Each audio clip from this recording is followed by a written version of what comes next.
Assalamualaikum, this is me Aksam Mirtaza and I am welcoming you all in Pharma by AM lectures. So today we are going to discuss tamoxifen, that is a carry on part of antineoplastic drugs. ठीक है, part 1 आप लोगों ने देखा, आज part 2 है ये tamoxifen. आज हम दो ड्रग्स एंटीन्यूप्लास्टिक के मज़ीद दो ड्रग्स को कवर करेंगे. पिछले लेक्चर में हमने 5-फ्लोरोयूरेसिल को पढ़ा और मेथोट्रेक्सेट को पढ़ा था. आज हम tamoxifen और विंट्रेस्टिन के ड्रग्स को देखेंगे बच्चों. ठीक है, तो इस लेक्चर के साथ ही हमारे पास आज के टेस्ट भी होगा दोनों पार्ट्स के लिए. As earlier told you in the first lecture मैंने बताया था आप लोगों को कि हमारे पास हर टेस्ट के एंड में हर लेक्चर के एंड में टेस्ट हुआ करेगा. ठीक है, ठीक है. टेमॉक्सिफेन एंटीन्यूप्लास्टिक में स्टेरॉइड हार्मोन्स की क्लास से ये बिलोंग करता है ये ड्रग्स. ठीक है, इनके इंडिकेशंस इफ वी टॉक और if you are seeing also कि आप देख भी रहे हो.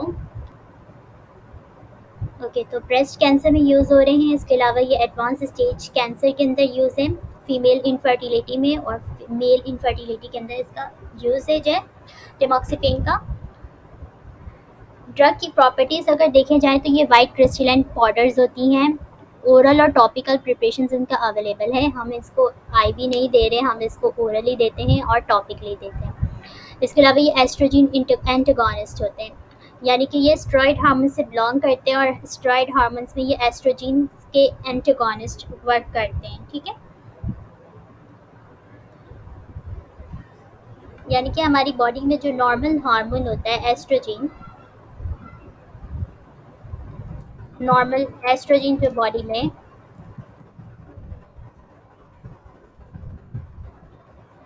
उसके ये अपोजिट वर्क करते हैं.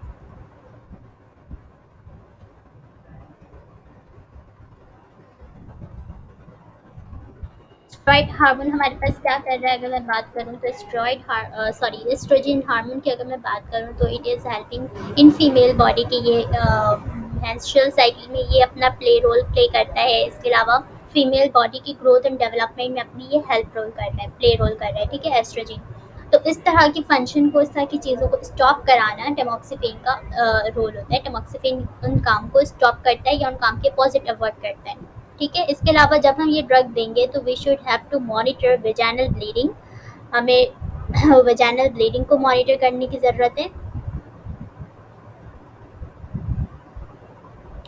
इसके अलावा किसी भी न्यू ब्रेस्ट लम्प्स को मॉनिटर करना है, क्योंकि इसका मेजर रोल जो होता है वो ब्रेस्ट पर और इस तरह की एंडोमेट्रियम की जो लाइनिंग होती है ये वहाँ पे अपना रोल कर रहा होता है प्ले. तो हमें ज़रूरी होता है कि हम वेजाइनल ब्लीडिंग को और ब्रेस्ट लम्प्स को मॉनिटर करते रहें. Okay, so moving to the next slide we have this mechanism of action. Estrogen की तरह अपोजिट पे तो काम कर रहा है, लेकिन किस तरह से करते हैं. ब्रेस्ट के टिश्यूज़ में जो हमारे पास एस्ट्रोजन के रिसेप्टर्स हैं ब्रेस्ट टिश्यूज़ में, ये उनको जाकर के बाइंड करते हैं. ठीक है, and then they inhibit estrogen induced growth of breast cancer. अब जो नॉर्मल एस्ट्रोजन होंगे हमारे पास, एस्ट्रोजन हार्मोन्स होंगे, they lose their binding with the receptor. ठीक है, they lose their binding with their receptor. अपने रिसेप्टर से वो बाइंडिंग लॉस कर देंगे, बिकॉज वहाँ पे क्या मौजूद है, टेमॉक्सिफेन की बाइंडिंग हो गई है. अब नॉर्मल एस्ट्रोजन के हार्मोन्स जो हैं वो अपनी बाइंडिंग लॉस कर देंगे रिसेप्टर के साथ. तो क्यों लॉस कर रहे हैं, क्योंकि वहाँ पे टेमॉक्सिफेन की बाइंडिंग हो चुकी है. अब जब नॉर्मल एस्ट्रोजन की बाइंडिंग नहीं हो पाएगी, they lose their binding, normal estrogen जो है अपनी बाइंडिंग लॉस कर चुके हैं. टेमॉक्सिफेन अब अपना एक्शन देगा और इस तरह से ये एस्ट्रोजन के जो इंड्यूस्ड ग्रोथ है, यानी कि जो एस्ट्रोजन का नॉर्मल काम था, ये उसको इनहिबिट कर देगा. तो इस तरह से ये ब्रेस्ट कैंसर को ट्रीट कर रहा होता है. यानी कि ब्रेस्ट कैंसर, ब्रेस्ट की डेवलपमेंट के लिए एस्ट्रोजन का वर्क करना ज़रूरी है. बट इफ़ नॉर्मल एस्ट्रोजन के हार्मोन्स ही नहीं रहेंगे तो how they going to grow. ठीक है, इधर नॉर्मल सेल ग्रो कर रहे हों या फिर कैंसर के सेल ग्रो कर रहे हों, उनको एस्ट्रोजन की रिसेप्टर्स, एस्ट्रोजन के हार्मोन्स चाहिए होंगे नॉर्मल, बट नहीं मिलेंगे तो वो क्या करेंगे, वो ग्रो नहीं करेंगे. तो इस तरह से कैंसर की ट्रीटमेंट हो रही होगी. Okay, next we have is ADR. ADR होगा इसका कि हॉट फ्लैशेस ये कॉज करता है. वेजाइनल ब्लीडिंग कर रहा है, इसलिए हमें वेजाइनल ब्लीडिंग को मॉनिटर करना ज़रूरी है इस केस में. नोजिया और vomiting that is the common with antineoplastic. Rashes है, हाइपरकैल्सीमिया करता है, थ्रोम्बो एम्बोलिज्म कर रहा है यानी कि थ्रोम्बस की फॉर्मेशन कर सकता है ये। इसके अलावा इसकी इंट्रैक्शन ड्रग की है वारफेरिन और रिफैम्पिन के साथ, क्योंकि ये थ्रोम्बो एम्बोलिज्म कर रहा है यानी कि ये थ्रोम्बस खुद ही क्लॉटिंग कर रहा है। ये ड्रग्स जो है, ये ड्रग जो है ब्लड में खुद क्लॉटिंग प्रोड्यूस कर रहा है। ठीक है, तो हमें ज़रूरत है कि हम एंटी क्लॉटिंग एजेंट्स जो हैं, जो क्लॉट को रोक रहे हैं, उनके साथ हम इसकी इंट्रैक्शन को देखेंगे। हमें साथ में इसका यूज़ करना ख्याल रखना होगा। एस ए आर है इसका कि ये अल्काइल अमाइनो इथेन के साथ अल्काइल अमाइनो इथेन के साथ ये एक्शन देता है, यानी कि अगर मैं दिखाऊँ आपको alkyl amino ethane, this is the alkyl amino ethane का स्ट्रक्चर। अगर मैं इस ये चेन जो है मैं यहाँ पे स्टार बना देती हूँ। This is the important structure for its activity. इसकी जो एंटी एस्ट्रोजेनिक एक्टिविटी यानी कि एस्ट्रोजन के एंटागोनिस्ट जो ये काम कर रहा है, इस एक्शन किसकी वजह से है? इसकी वजह से, इस चेन की वजह से। This is alkyl amino ethane chain. ठीक है, next we have is 4 hydroxy tamoxifen. Tamoxifen जो है वो कन्वर्ट हो रहता है अपनी मेटाबोलाइट्स के अंदर, क्योंकि इसके अंदर मेटाबॉलिज्म होगा, ये ड्रग जो है एब्जॉर्ब होगी, then it will go to the distribution and they will follow pharmacokinetics. तो फार्माकोकाइनेटिक्स में इसका मेटाबॉलिज्म होगा, इसकी मेटाबोलाइट्स बनेंगे। ठीक है, तो एक मेटाबोलाइट्स में इसकी 4 हाइड्रोक्सी टिमोक्सीफेन होते हैं। ये 4 हाइड्रोक्सी टिमोक्सीफेन इसकी बाइंडिंग, इसकी अगर ये ड्रग 4 हाइड्रोक्सी टिमोक्सीफेन में जो कन्वर्ट हो रहा है मेटाबोलाइट में, इस 4 हाइड्रोक्सी में कन्वर्ट हो रहा है, तो इस 4 हाइड्रोक्सी का अपनी मेटाबोलाइट यानी कि इसकी बात हो रही है कि वो बाइंडिंग अच्छी देता है। टिमोक्सीफेन के मुकाबले में इसका मेटाबोलाइट अच्छी बाइंडिंग दे रहा है। इन सिंपल वर्ड यहाँ पे ये बात हो रही है। ठीक है, यानी कि 4 टिमोक्सीफेन को अपने मेटाबोलाइट में कन्वर्ट होना ज़रूरी है ताकि वो अपनी बाइंडिंग दे सके। टिमोक्सीफेन को अपनी मेटाबोलाइट में कन्वर्ट होना ज़रूरी है ताकि वो अपनी बाइंडिंग दे सके। ठीक है, और उसका मेटाबोलाइट कौन सा है? ये 4 हाइड्रोक्सी टिमोक्सीफेन है। मेटाबोलाइट कौन से? 4 हाइड्रोक्सी टिमोक्सीफेन।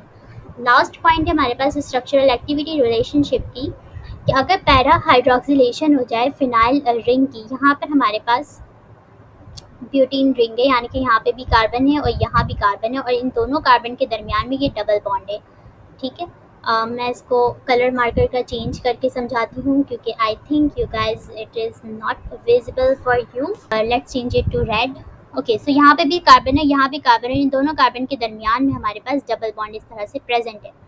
इस डबल बॉन्ड के साथ जो हमारे ब्यूटीन हम इसको कह रहे हैं। ठीक है, तो अगर हम यहाँ पे पैरा हाइड्रोक्सिलेशन कर देते हैं यानी कि OH ग्रुप को पैरा पोजीशन पे लगा देंगे, तो इससे ये एंटी एस्ट्रोजन पोटेंसी यानी कि इसकी एक्टिविटी जो है, पोटेंसी जो है वो बढ़ जाएगी। पोटेंसी का मतलब होता है, ड्रग की पोटेंसी के बढ़ने से क्या मतलब है कि जितनी डोज कम,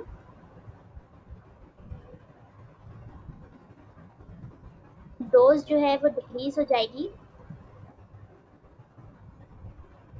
और कम डोज पे ज़्यादा अच्छा एक्शन मिलेगा। ठीक है, इस तरह से हमारे लिए फ़ायदा होगा कि हम इस पोजीशन पर जिसके पैरा हाइड्रोक्सिलेशन कर दें, यानी कि पैरा पोजीशन पर हाइड्रोक्सी ग्रुप को इंट्रोड्यूस कर दें। ठीक है, तो this is all about tamoxifen. Now moving to the vincristine drug. Vincristine drug हमारे पास किस क्लास से belong? It is belonging to the antineoplastic, but antineoplastic में किस क्लास से बिलोंग करती है? तो ये माइक्रो ट्यूब्यूलर इनहिबिटर्स होती है।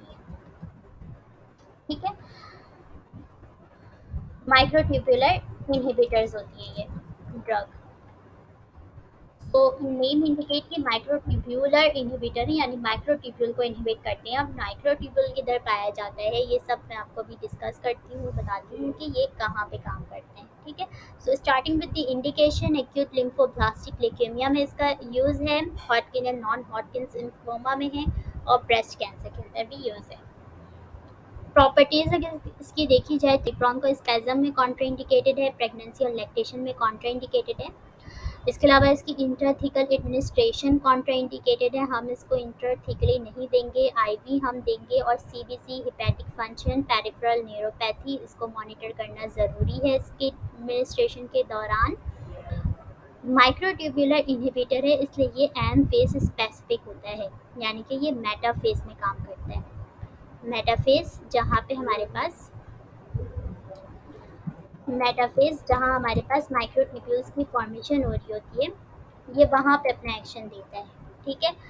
मॉलिक्यूलर फार्मूला इसका 646H56H4 और O10 है, और यानी कि इसके अंदर 46 इसके अंदर कार्बन है, 56 हाइड्रोजन है और नाइट्रोजन 4 और 10 ऑक्सीजन प्रेजेंट है इसके स्ट्रक्चर में। Okay, so mechanism of action पर आते हैं। मैकेनिज्म है कि मैंने स्टार्ट में बताया, क्योंकि ये एम फेस है, स्पेसिफिक और माइक्रोट्यूबुलर इनहिबिटर है, तो ये मेटाफेस की साइकिल पर ये एक्ट करता है, यानी कि वो स्टेज जहाँ पे मेटाफेस हुआ है, जहाँ पे ये स्पिंडल्स बनेंगे, आपके यूँ करके स्पिंडल्स की फॉर्मेशन होती है, और फिर जाके सेल्स जो है वो आपस में दो सेल डिवाइड हो जाते हैं। ठीक है। तो इस तरह के ये प्रोसेस को ये इनहिबिट करा देता है। सही है। So vincristine blocks mitosis in metaphase, यानी कि जो सेल साइकिल का mitosis is a cell cycle में जो मेटाफेज हो रहा है, दिस फेज, इसको ये इनहिबिट करता है।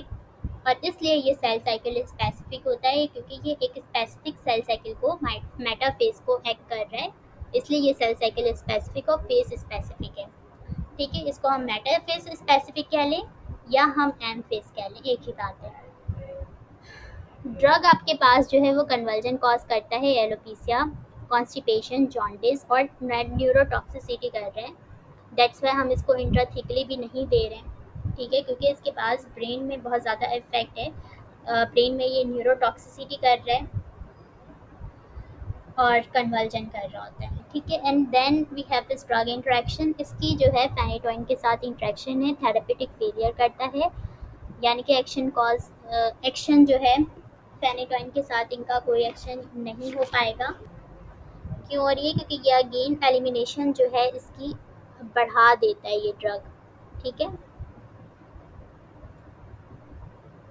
फेनिटोइन जो है वो आपकी विनक्रिस्टिन की एलिमिनेशन को बढ़ा रहा है, इसलिए हम जो है विनक्रिस्टिन की एलिमिनेशन बढ़ जाएगी, तो आपके पास एक्शन नहीं हो पाएगा और इस तरह से ड्रग की थेरेपेटिक फेलियर हो जाएगी।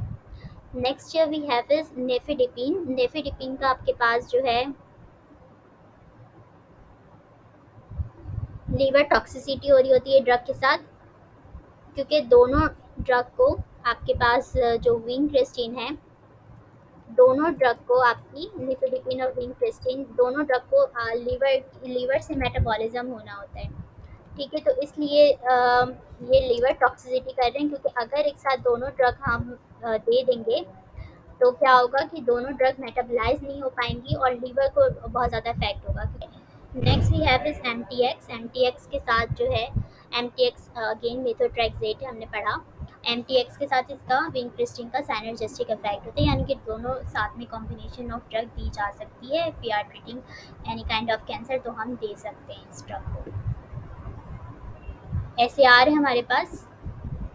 SAR structure is so complicated, तो यहाँ पे इसलिए उसको नहीं डिफाइन किया गया, but we are discussing structural activity relationship. Although indole ring इसमें बहुत, मतलब जो ऊपर की चीज़ें हैं इंपॉर्टेंट होगा वो होगा कि इसमें इंडोल रिंग का होना ज़रूरी है इसकी एक्टिविटी के लिए।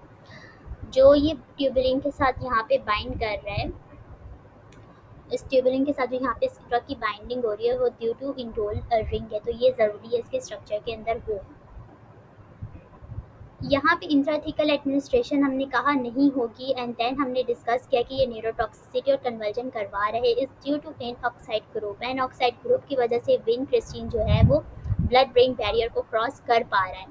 ठीक है। तो ये एन ऑक्साइड ग्रुप का ग्रुप जो है वो कंट्रीब्यूट कर रहा है इसके ब्लड ब्रेन बैरियर में, और यह कहने की न्यूरोटॉक्सिसिटी या कन्वर्जन कराने में, तो ये ग्रुप इसलिए इम्पॉर्टेंट है। लेक्टिन रिंग जो है वो बाइंडिंग करा रहा होता है ड्रग की, जितने भी विंक अल्कलॉइड्स विनक्रिस्टिन जो है वो विंक अल्कलॉइड्स हैं। Vincristine, vinblastine are vinca alkaloids. Vincristine and vinblastine जो है ये विंक अल्कलॉइड्स हैं।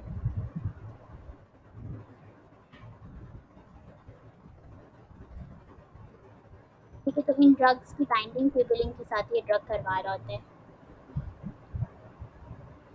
लेक्टम रिंग जो है वो बाइंडिंग कराता है इन ड्रग्स की ट्यूबुलिन के साथ, इसलिए ये ज़रूरी है कि ये बाइंडिंग साइट स्पेसिफिक बनाता है विंक अल्कलॉइड्स को अपनी लेक्टम रिंग की वजह से, इसलिए ये रिंग ज़रूरी है अपनी इसकी विनक्रिस्टिन के अंदर प्रेजेंट हो। ठीक है, तो that's all from today's slide. Description box में ये लिंक अवेलेबल होगी, ये वाली लिंक आप देख सकते होंगे डिस्क्रिप्शन बॉक्स में, यहाँ से आप टेस्ट खुद को जा सकते हैं। Right, thank you.